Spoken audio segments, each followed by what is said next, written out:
خد تقدر تشوف من ودانك بالراحه بس كده معايا. اقفل عينك وقول لي انت شايف ايه. هتقول لي بسهله سواد. طب عندي سؤال تاني ليك، هل اللي الاعمى بيشوفه هو سواد؟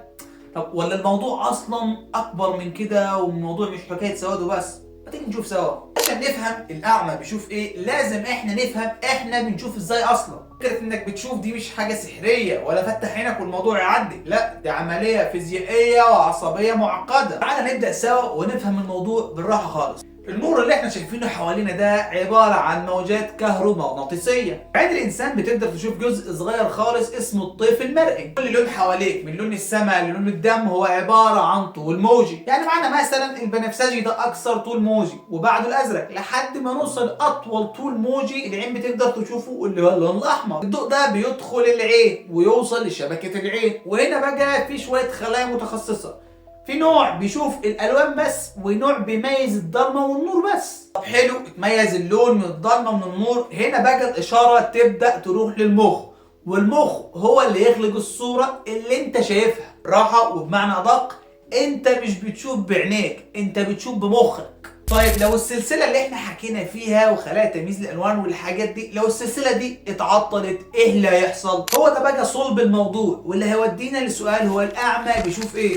طب هل اصلا بيشوف سواد ولا ايه دنيته؟ هرد على السؤال ده، ولكن في الاول انا عايزك تعرف ان العمى في انواع. يعني في شخص اتولد اعمى، وفي شخص كان بيشوف وبقى اعمى، وفي شخص بيشوف حاجات كده ضباب او نور، ومش كلهم واحد يا غالي. اول نوع معانا وهو الشخص اللي اتولد اعمى. الشخص ده مش بيشوف اي حاجه، ولا سواد ولا نور ولا اي حاجه اصلا. هتقول لي انت بتفتي وهو بيشوف اللون الاسود. هقول لك يا غالي الاسود لون، وطالما شاف الاسود فهو كده بيشوف، فهو كده مش اعمى. هو يا غالي مش بيشوف اي حاجه. وعشان تفهم الفكره دي هسالك سؤال، انت حاليا بتتفرج على الفيديو شايف ايه بودنك؟ هو ده بالظبط، لان مفيش تجربه بصريه، انت مش شايف حاجه خالص. نيجي بقى للنوع الثاني اللي هو فقد البصر بعد ما كان بيشوف. هنا الموضوع مختلف، لان الشخص ده ممكن يشوف ضلمه او يشوف ضباب او يشوف اي نور.